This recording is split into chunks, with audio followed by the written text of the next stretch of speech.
Hi, I'm Dan from Ozgel. And I'm Red from the Sloperators. And I'm Unicorn Leah. And today we're going to have a chat with Unicorn Leah about all things skirmish sports.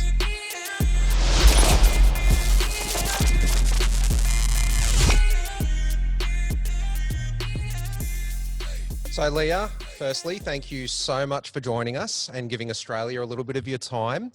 For those who have been hiding under a rock and don't know who you are, can you please just share with us a little bit about yourself, where you've come from? Sure.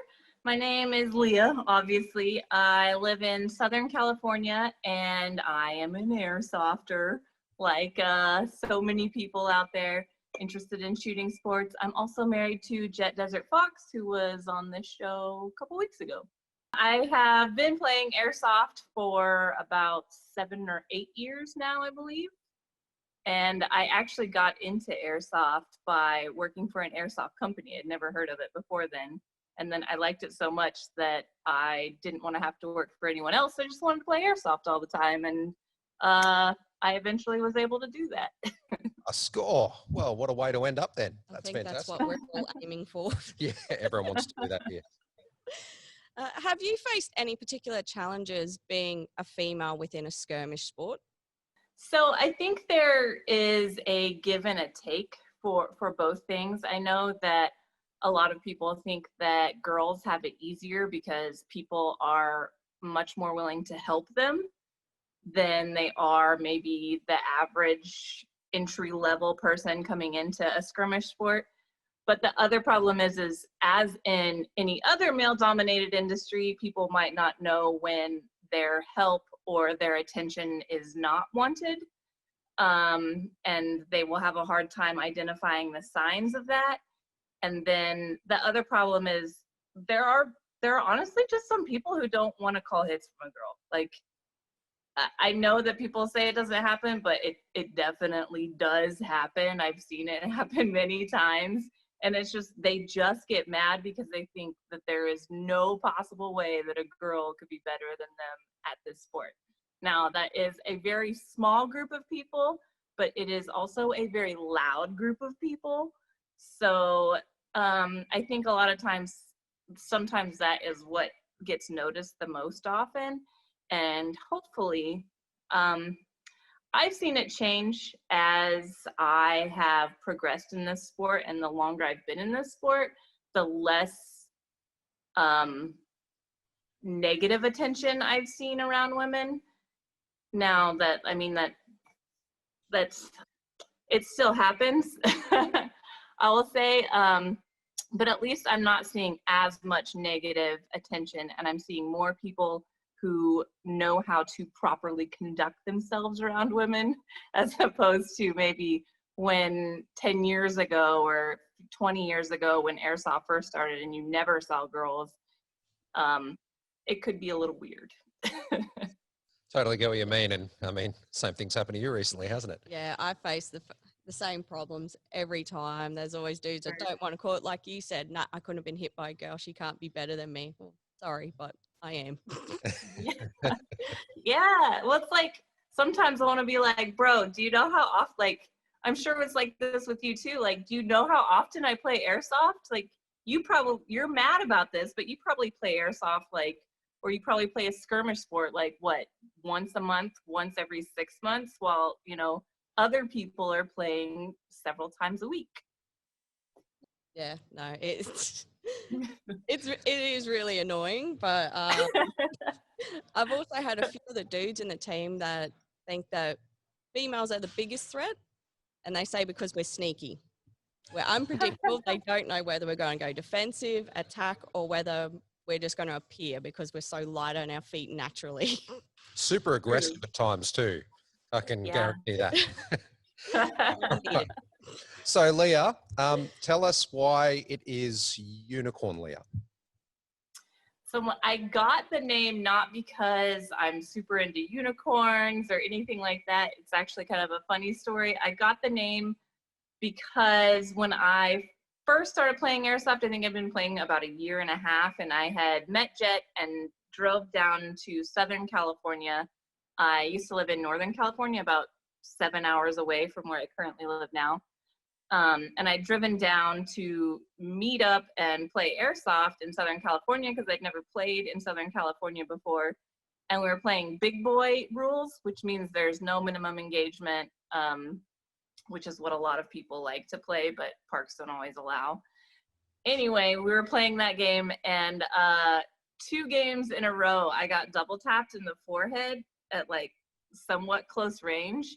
And I only had a mask on, and so my forehead was all showing. And I got a huge goose egg on my forehead that wouldn't go away for like 3 weeks. Like, it was giant, and it was like bleeding. It was super attractive. And so at work, people used to like joke and call it my unicorn horn, and then that kind of caught on, and so people just started calling me unicorn. Plus, with the fact of the time I was playing, there weren't really very many girls playing, and so they also like latched onto that, and everyone just started calling me unicorn, and it stuck. And you really sort of took the reins on that one too, I saw, because there is a couple of videos I've seen, but we'll just put up a short clip now of one of those videos. But I know in this video you're running around with like a cape, a set of paintball goggles, and an actual unicorn horn. So Yes. really like how you absolutely owned that character. Yeah, well, it's fun. And then like unicorns got really popular, and so just unicorn stuff was really accessible, and it made it really fun. So I was like, hey, this is like the fun side of the sport. I might as well like go with it. I was honestly expecting I like unicorns. That's what most people think. What do you know about gel blasters? So I learned more about gel blasters when my channel or my media started getting bigger, and I saw people from Australia were like, we can't play airsoft. And then I saw them talking about gel blasters, and I was like, oh, I'm gonna check this out. And so I saw that, I read about how you're basically able to bring basically airsoft into Australia, but it's gel blasters now, which makes it safer. I was also curious about, I heard a rumor that gel blasters were getting outlawed in Australia, and I wanted to ask you guys if that was true, or how that you were handling that, or what was going on, because I read that and I was like, no, they've worked so hard. That's an ongoing battle, that one. It is, it's not, I know that worldwide that seems to be a bit of a stigma at the moment. It's one of our states they haven't sort of formally banned gel blasters, but they've found a way to restrict them to the point where no one's going to be able to use them anyway. I don't think that's South Australia, and I don't think the South Australian police was probably expecting the kind of response that they've received. I don't think they thought the industry was quite as big as what it actually is, and now they're dealing with the consequences, I guess. So there is a legal fight that'll take place there, and several businesses will try and fight for that state. But here in sunny Queensland, towards the north of Australia, we are good to go. There's no real changes here at all. Still pretty strong. Yep. Good luck, South Australia. Yeah.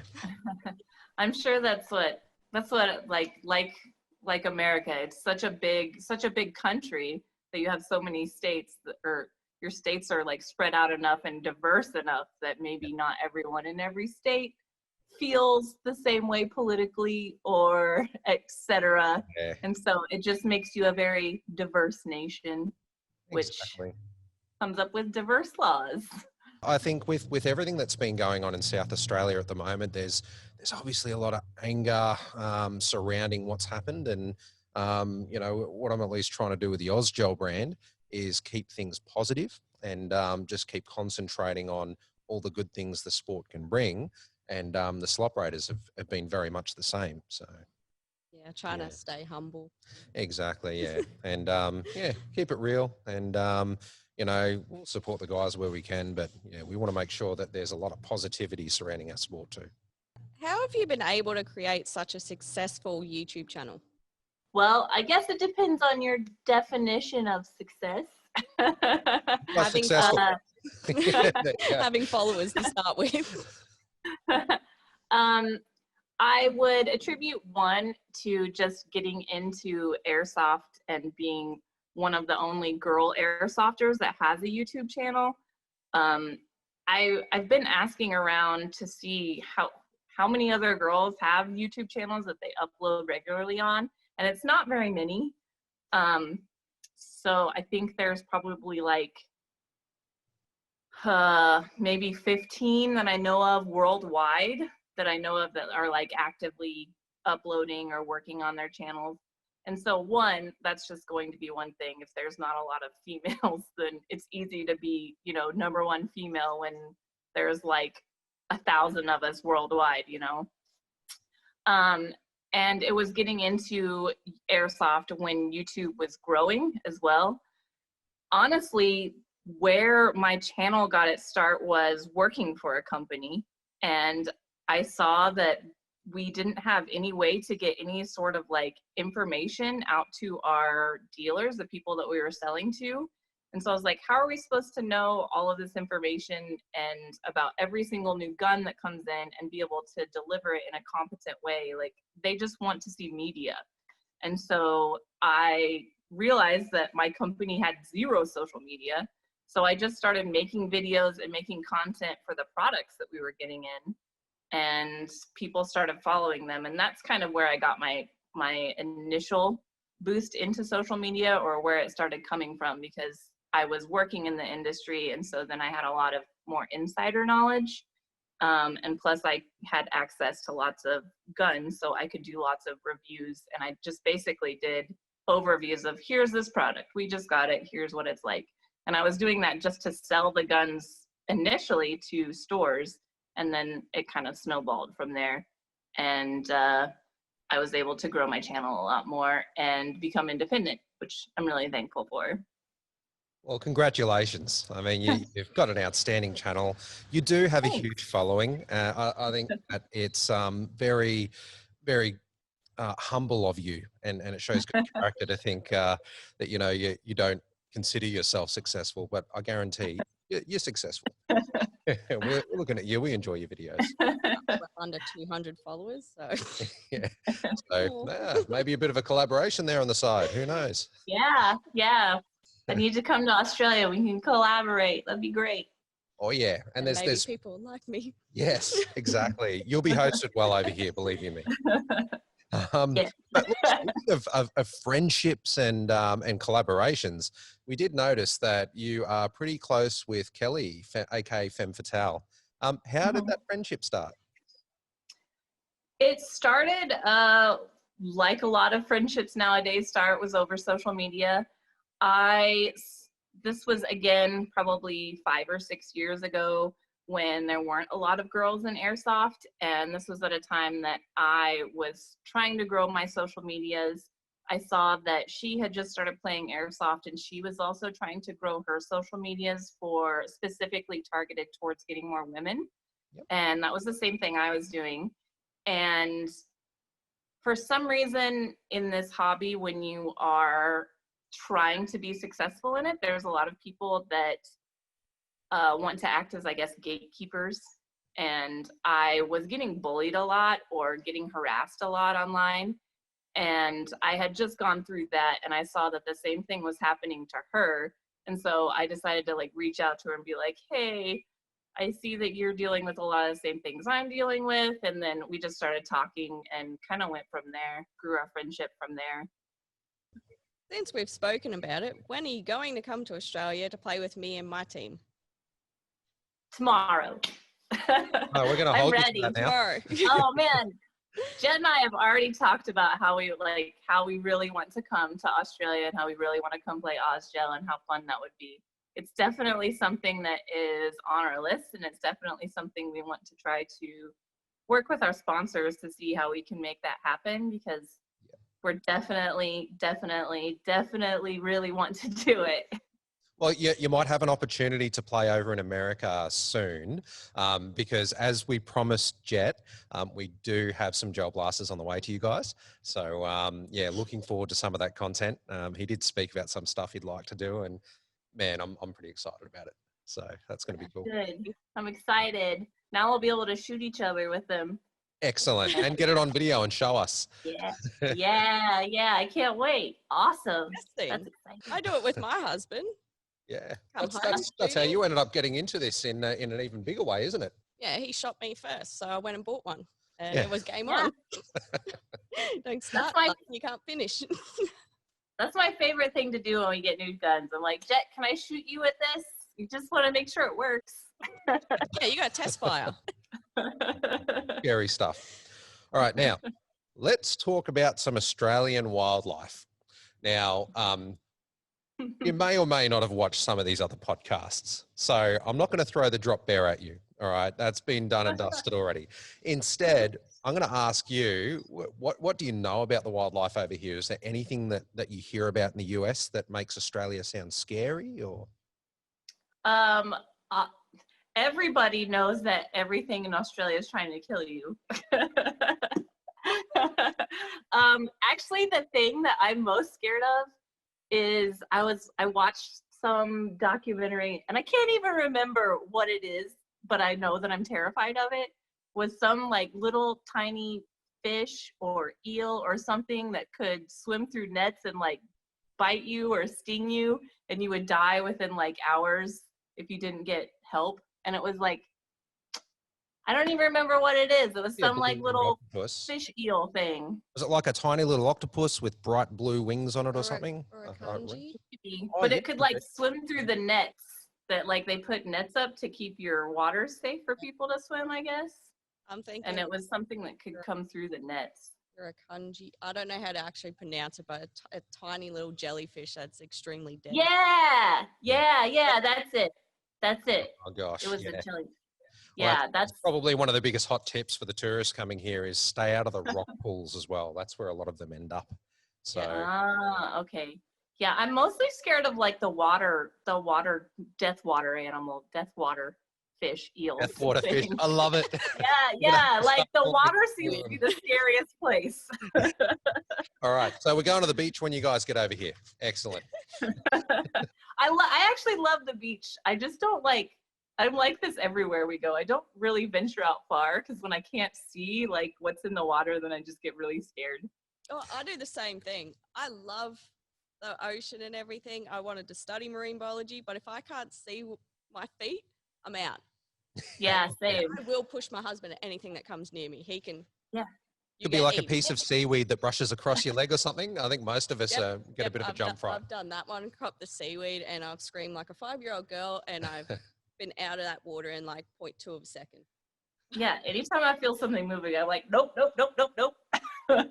it doesn't matter if it's a piece of seaweed. It could have been a shark. It was just instinct. Yeah, exactly. Death squid. Have you got any advice for the ladies who want to get into our sport, get into skirmish?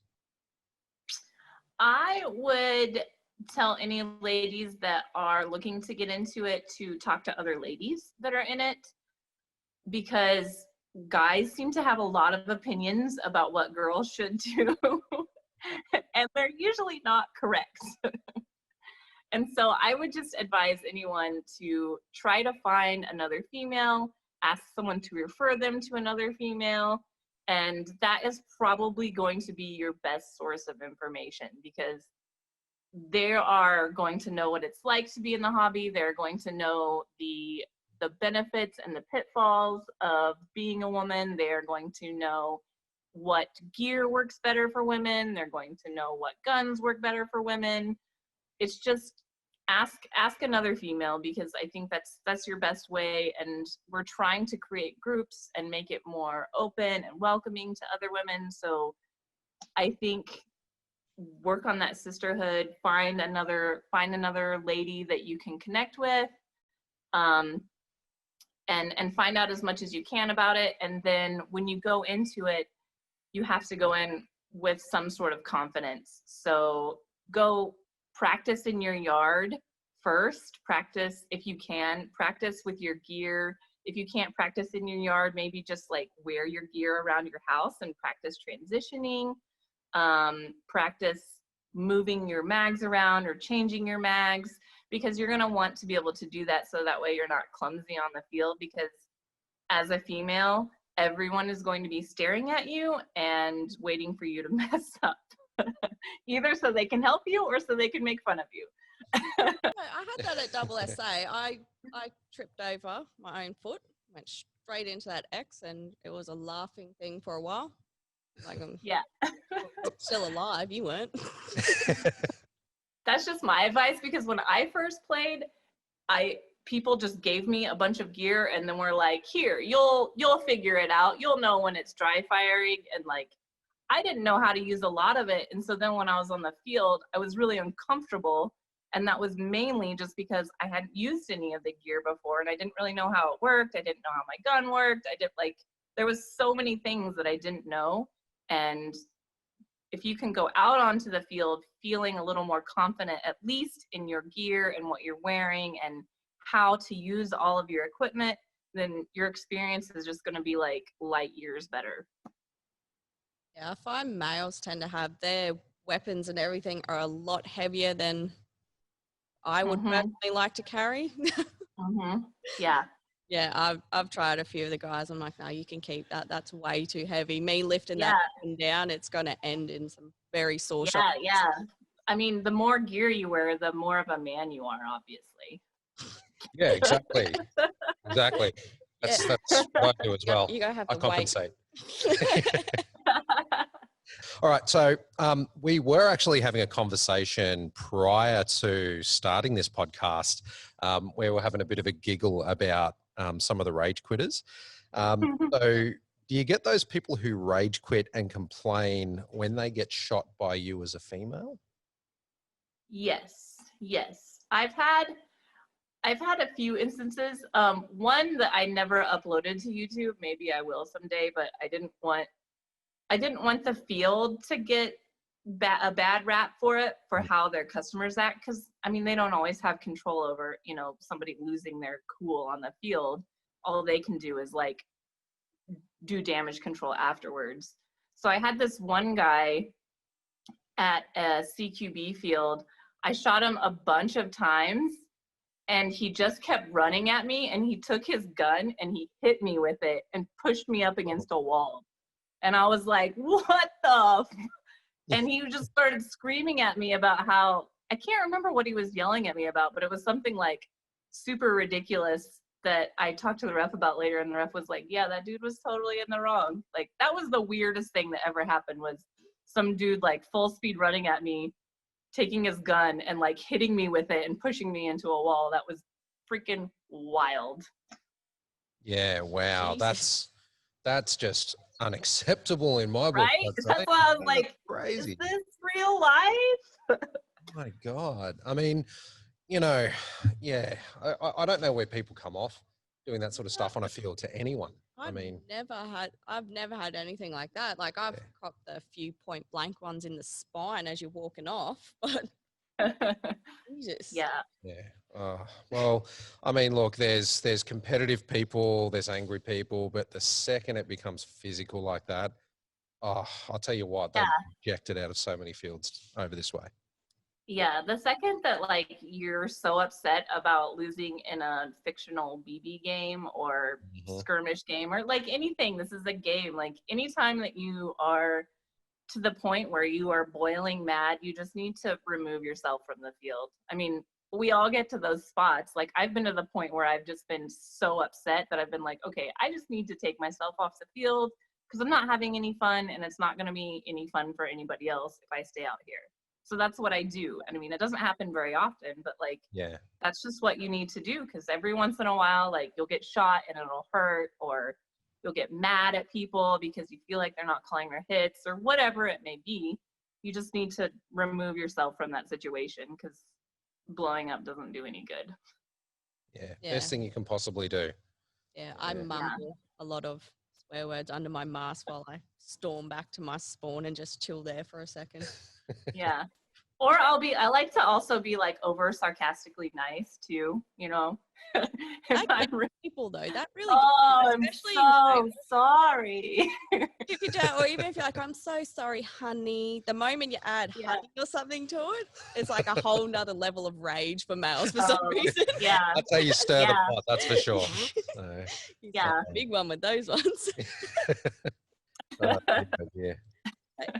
Let's talk about how you and Jet found each other. Oh, here we go. Love story. So we found each other playing airsoft. What do you know? Surprise. It's actually funny because we both lived in California, but different parts of California. So I lived in Northern California and he lived in Southern California. Like I said, it was about 6-7 hours apart. We actually met in Atlanta, Georgia, though, which is on the complete other side of the United States. We had gone to SS Airsoft, which is an indoor CQB field in Atlanta, Georgia, for their 4-year anniversary in 2014. And that is actually where I met Jet and like actually got to spend time with him or hang out with him. And I thought, wow, you're cuter than I thought you would be, and you're taller than I thought you would be.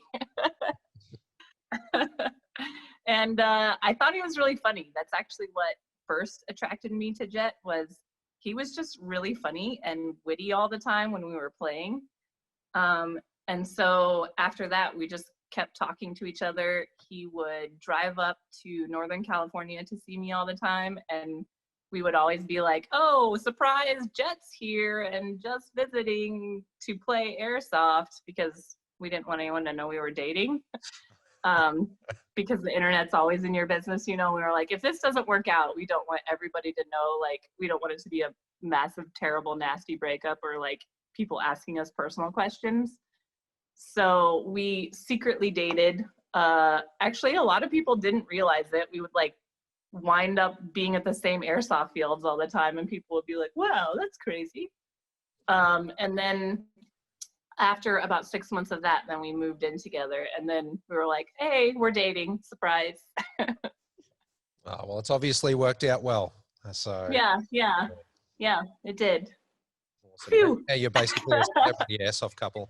So we'll have to come up with a special name for you guys, like Let or Gia, or I don't know. What Yeah, would you call something them? like that, because me and Tom have Reezy. Reezy. I love Yeah.